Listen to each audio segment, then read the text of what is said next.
Hello friends, मैं कविता गोयल आप सभी का जीके क्लासेस में हार्दिक स्वागत करती हूँ। आज पढ़ेंगे हम एनसीईआरटी हिस्ट्री, जिसमें हम 12th क्लास के हिस्ट्री को पढ़ेंगे, जिसका पहला ही चैप्टर है ईंट मनके और अस्थियाँ। इसमें सारा की सारा जो दिया हुआ है वो है हड़प्पा सभ्यता के बारे में। हड़प्पा सभ्यता से बहुत अच्छे क्वेश्चंस एग्जाम के अंदर पूछे जाते हैं। चलिए शुरू करते हैं। हड़प्पा सभ्यता से संबंधित जितने भी मोस्ट इम्पोर्टेंट फैक्ट हैं, हम इस क्लास के माध्यम से उन सारे फैक्ट को क्या है डिस्कस करेंगे। चलिए शुरू करते हैं। इसमें सबसे पहले जो है वो है हड़प्पा संस्कृति। सिंधु नदी की घाटी में फैले होने के कारण सिंधु घाटी सभ्यता भी कहते हैं। इसका अर्थ है कि जो हड़प्पा संस्कृति है उसे हम क्या कहते हैं, उसे हम कहते हैं सिंधु घाटी सभ्यता। आखिर इसे सिंधु घाटी सभ्यता कहते क्यों हैं? क्योंकि जो इसके में ज़्यादा से साक्ष्य मिले हैं वो मिले हैं सिंधु नदी के किनारे, इसीलिए इसका नाम रख दिया गया सिंधु घाटी सभ्यता। अब सिंधु नदी के किनारे इसकी साक्ष्य मिले हैं तो सिंधु घाटी सभ्यता इसका नाम रख दिया गया है। तो फिर इसे हड़प्पा सभ्यता क्यों कहते हैं?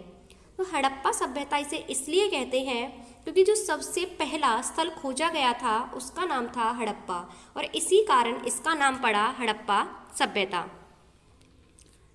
पुरातात्विक संस्कृति शब्द का प्रयोग पुरावस्तुओं के ऐसे समूह के लिए करते हैं जो एक विशिष्ट शैली के होते हैं, सामान्यतः एक साथ एक विशेष भौगोलिक क्षेत्र और कालखंड से संबंधित पाए जाते हैं। अब आपसे कह रहा है कि पुरातात्विक संस्कृति होती क्या है। कई बार हमने पढ़ा है पुरातात्विक विभाग, पुरातात्विक संस्कृति, आखिर ये होती क्या है? ये ऐसी वस्तुओं के समूह हैं जो एक विशिष्ट शैली की है और जो एक ही साथ एक ही भौगोलिक क्षेत्र से संबंधित है, तो उसे हम कहते हैं पुरातात्विक संस्कृति। हड़प्पा सभ्यता का नामकरण हड़प्पा नामक स्थान जहाँ यह संस्कृति पहली बार खोजी गई उसी के नाम पर किया गया है।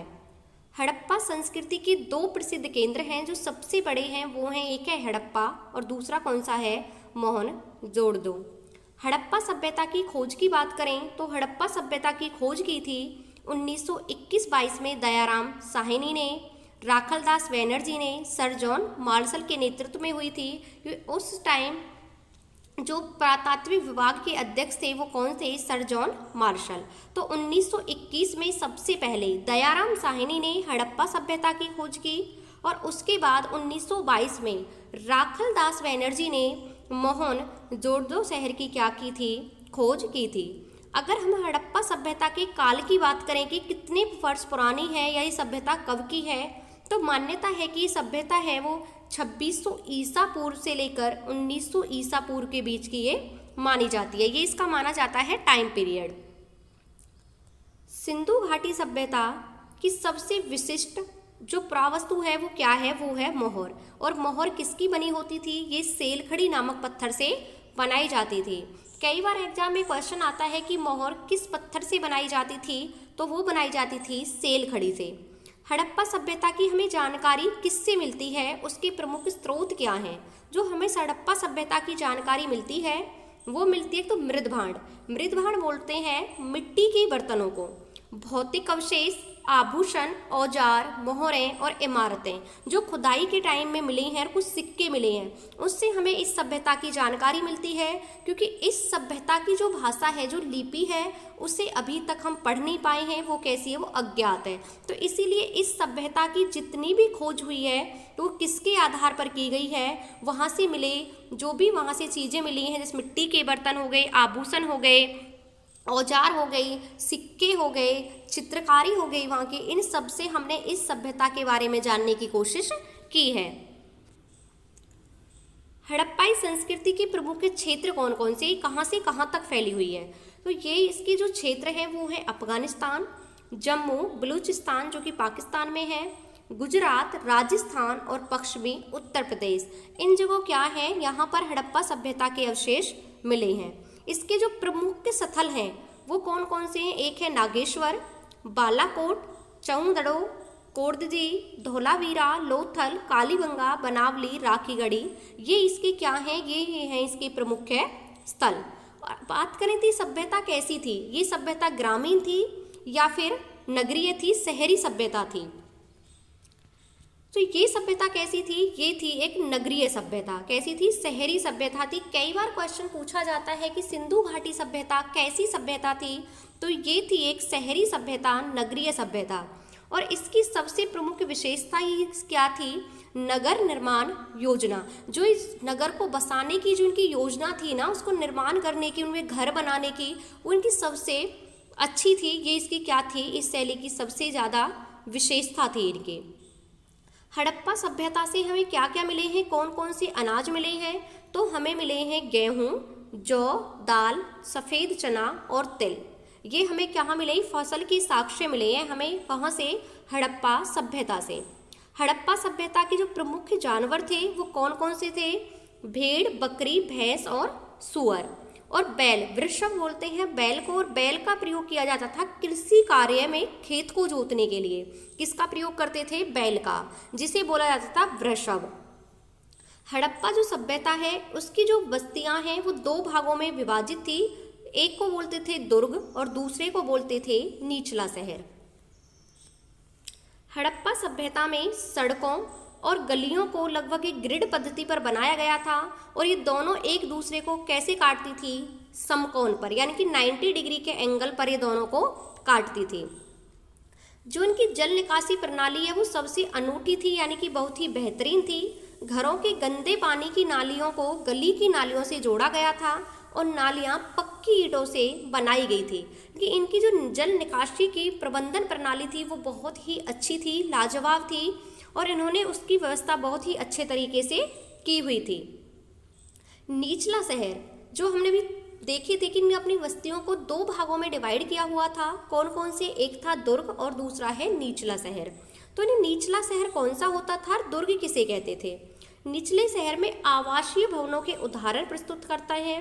दुर्ग पर बनी संरचनाओं का प्रयोग संभवतः विशिष्ट सार्वजनिक प्रयोजनों के लिए किया जाता था।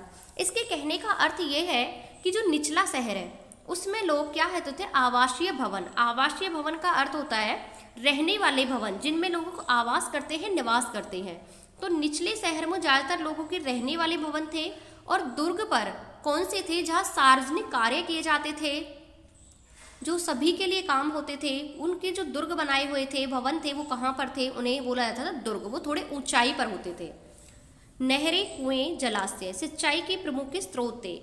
आपसे पूछा जाएगा हड़प्पा सभ्यता के में सिंचाई के प्रमुख स्रोत क्या थे? वो लोग कैसे सिंचाई करते थे? तो वो करते थे नहरों से, कुएं से और जलाशय से। वहाँ से एक विशाल स्नानागार मिला है। ये कैसा? एक आयताकार है, इस जो चारों ओर से गलियारों से घिरा हुआ है।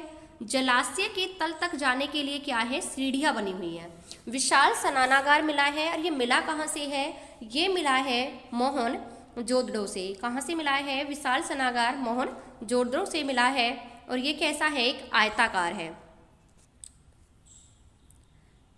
हड़प्पा सभ्यता के शवदाहों में आमतौर पर मृतकों को गर्तों में दफनाया गया था। उसके साथ मृत भांड और अवशेष भी मिले हैं। गर्तों का मतलब है कि नीचे बिल्कुल गड्ढों में जाकर उन्हें क्या हुआ गया था? मृतकों को दफना दिया जाता था। और उसके साथ क्या मिले हैं? मृत भांड यानी कि मिट्टी के बर्तन, कुछ अवशेष भी मिले हैं। आभूषणों में मनकों को तोलने के लिए बाट का प्रयोग किया जाता था। यह चरट नामक पत्थर से बनाए जाते थे। पूछेगा कि चरट नामक पत्थर से क्या बनाए जाते थे? बाट, या बाट किससे बनाए जाते थे? चरट नामक पत्थर से। और इनका प्रयोग किया जाता था आभूषण और मनकों को तोलने के लिए। और हड़प्पा सभ्यता में शवाधान है। शवाधानों का मतलब होता है जो मृतकों के शव होते हैं, तो इन्हें कुछ शहरों में तो दफनाया जाता था और कुछ में जलाया जाता था। जैसे कि मोहनजोदड़ो एक बड़ा शहर था, वहाँ शवों को जलाया जाता था और लोथल में दफनाया जाता था। मनकों के निर्माण में प्रयुक्त पदार्थों में कार्लिनियर, सुंदर लाल रंग का जैस्पर, स्फेटिक, क्वार्ट्ज और सेलखड़ी जैसे पत्थर, तांबा, कांसा, सोने जैसी धातुएं, शंख, फ्योन्स, पक्की मिट्टी, सभी का प्रयोग मनके बनाने में होता था। तो मनके किस किस चीज़ से बनाते थे? वो तो बनाते थे कार्लिनियन। कार्निलियन का मतलब सुंदर लाल रंग का एक पत्थर होता है जिसे कार्निलियन कहते हैं। जैस्पर, स्टैफिक, क्वार्ट्ज, सेलखड़ी। इसके बाद जो धातुओं होती थी जैसे तांबा, कांसा, सोना, शंख होते थे, और ये पक्की मिट्टी से। तो उनसे क्या बनाए जाते थे, उनसे बनाए जाते थे शंख। और ये कैसे कैसे आकार के होते थे, चक्राकार, बेलनाकार, गोलाकार और खंडित। ये कैसे आकार के होते थे, सभी आकार के होते थे। चक्राकार यानी कि गोल, बेलनाकार, ये सभी तरीके के होते थे। मोहरों और मुद्रांकनों का प्रयोग लंबी दूरी के संपर्कों को सुविधाजनक बनाने के लिए किया जाता था। मोहर और मुद्रांकनों का लंबी दूरी के संपर्कों को, लंबी दूरी का मतलब है कि लोग कहाँ व्यापार करने के लिए दूर दूर तक जाते थे और वहाँ जब वो लेन देन करते थे तो किससे करते थे, मोहरों से, या मुद्रा की उनकी और थी उनके से क्या करते थे, वो आपस में लेन देन करते थे। और इससे क्या हो जाता था, जब वो दूर जाते थे उनका व्यापार सुविधाजनक हो जाता था। हड़प्पा में पाई जाने वाली लिपि को पढ़ने में विद्वान अभी तक असमर्थ हैं। ये मैंने पहले ही बताया था कि इसकी लिपि को हम पढ़ नहीं पाए हैं, ये भी क्या है, अज्ञात है। इसे पढ़ने में विद्वान क्या है, अभी तक असमर्थ है, ये अभी तक पढ़ी नहीं गई है। इसलिए हड़प्पा सभ्यता के बारे में जितनी भी हमें जानकारी मिलती है वो वहाँ से मिले अवशेषों से के आधार पर ही हम उसका अनुमान लगा पाते हैं। हड़प्पा की लिपि वर्णमालीय है। कैसी है, वर्णमालीय है। इसमें चिन्हों की संख्या की बात करें तो लगभग 375 से 400 के बीच में पाए जाते हैं। और ये लिखी कैसे जाती है, दाईं से बाईं ओर लिखी जाती है। अब कई बार क्वेश्चन आता है कि आखिर हड़प्पा सभ्यता का विनाश कैसे हुआ, इसके विनाश के क्या कारण थे। जो हड़प्पा सभ्यता का जो विनाश हुआ था उसके जो कारण थे वो थे जलवायु परिवर्तन, वनों की कटाई, कि वन जो थे उस टाइम वो बहुत अधिक काटे जाने लगे, जिससे क्लाइमेट चेंज हो गया, जलवायु परिवर्तन हो गया। और उससे क्या आई, बाढ़ आई, नदियों का सूख जाना या उनका मार्ग बदल लेना, भूकंप, बहारी इत्यादि इसके क्या थे, विनाश के कारण थे। सब अनुमान लगाए जाते हैं कि शायद इसलिए इस सभ्यता का विनाश हो गया। लेकिन जो सबसे इसका प्रमुख कारण माना जाता है विनाश का, वो माना जाता है बाढ़। ज़्यादातर लोग यही मानते हैं कि हड़प्पा सभ्यता का जो विनाश हुआ है वो किससे हुआ है, वो बाढ़ के आने से हुआ था। हड़प्पा सभ्यता का काल 2600 ईसा पूर्व से, और परिपक्व काल क्या है, 2600 ईसा पूर्व से 1900 ईसा पूर्व तक का है। अगर आपसे पूछे पूर्व हड़प्पा तो 2600 ईसा पूर्व, उत्तर हड़प्पा 1900 ईसा पूर्व के बाद। आज इसकी विस्तार की बात करें कि हड़प्पा सभ्यता कहाँ कहाँ तक फैली हुई है। तो हड़प्पा सभ्यता को जो विस्तार है, यानी कि सबसे उत्तर में देखें तो उत्तर में कहाँ है, ये मादा एक जगह है उत्तर में, सबसे इसका उत्तरी भाग है मादा। और दक्षिण में हम बात करें तो दैमाबाद जो कि महाराष्ट्र में है। पूर्व में हम बात करें तो आलमगीरपुर, कहाँ पर है, पूर्व में आलमगीरपुर, ये है मेरठ में। कौन सी नदी के किनारे है, ये है हिंडन नदी के किनारे। और मादा की हम बात करें तो ये है जम्मू कश्मीर में, चिनाब नदी के किनारे। दक्षिण की हम बात करें तो दैमाबाद है जो कि महाराष्ट्र में है, गोदावरी नदी के किनारे। पश्चिमी छोर की बात करें सुतकोंगडोर है, और ये कौन सी नदी के किनारे है, ये है दाश्क नदी के किनारे। तो इनसे भी कई बार क्वेश्चंस आते हैं कि बताओ हड़प्पा सभ्यता का सबसे उत्तरी स्थल कौन सा है, तो उत्तरी है मादा जो कि जम्मू कश्मीर में है, चिनाब नदी के किनारे। दक्षिण की हम बात करें तो दैमाबाद है महाराष्ट्र में, गोदावरी नदी के किनारे। पूर्व की बात करें तो मेरठ है, आलमगीरपुर है, हिंडन नदी के किनारे। और पश्चिम में है सुतकोंगडोर जो कि कहाँ पर है, दाक्ष नदी के किनारे स्थित है। ये इसका विस्तार है किसका, हड़प्पा सभ्यता का। हड़प्पा सभ्यता की विशेषताएं क्या क्या हैं। एक तो इसकी बस्तियों को दो भाग थे, एक दुर्ग और दूसरा निचला शहर। पूर्व नियोजित जल निकास की व्यवस्था थी, हम पढ़ चुके हैं। हड़प्पा सभ्यता में आमतौर पर शवों को, मृतकों को गर्तों में दफनाया जाता था। मोहरों का प्रयोग दूर के संपर्क के लिए हुआ, यानी कि जब हम दूर दूर के से वो लोग व्यापार करते थे तो उसमें वो किसका प्रयोग करते थे, मोहरों का प्रयोग करते थे। विनियम बाट, विनियम का मतलब होता है लेन देन, लेन देन के जो बाट थे वो चरट नामक पत्थर से बनाए जाते थे, घन के आकार के होते थे और इस पर कुछ भी अंकित नहीं होता था, इनके पर कुछ लिखा नहीं होता था, सिर्फ इनका आकार कैसा होता था, एक क्यूब के जैसा होता था, घन के जैसा होता था। कुछ पुरातत्वविदों का मानना है कि हड़प्पाई समाज कोई शासक नहीं था, जबकि दूसरे पुरातत्वविद का यह मानना है कि वहाँ कोई एक शासक के बजाय कई शासक होते थे। यानी कुछ लोग तो ये मानते हैं कि वहाँ कोई शासक ही नहीं था, लोग अपनी अपनी जिंदगी अपने अपने तरीके से जीते थे। कुछ पुरातत्वविद ये मानते हैं कि नहीं, वहाँ पर शासक तो थे, बल्कि एक नहीं कई कई शासक होते थे। सड़कों और गलियों को लगभग एक ग्रिड पद्धति में बनाया गया था, जो एक दूसरे को समकोण पर काटती थी। शिल्प कार्यों में मनके बनाना, शंख की कटाई करना, धातुकर्म, मोहर निर्माण, बाट बनाना सम्मिलित था। तो ये थे आज के कुछ इंपॉर्टेंट फैक्ट। आपको क्लास कैसी लगी कमेंट बॉक्स में कमेंट करके ज़रूर बताना। अगर आपको ऐसे एनसीईआरटी पढ़नी है तो कमेंट बॉक्स में कमेंट करके ज़रूर बताना। मैं आगे भी एक एक चैप्टर करके ऐसे ही आपको कवर करा दूंगी। अगर आपको ऐसी क्लास अच्छी नहीं लगती है तो फिर मैं क्वेश्चंस आंसर के थ्रू आपको हिस्ट्री के क्वेश्चंस करा दूंगी। Thank you.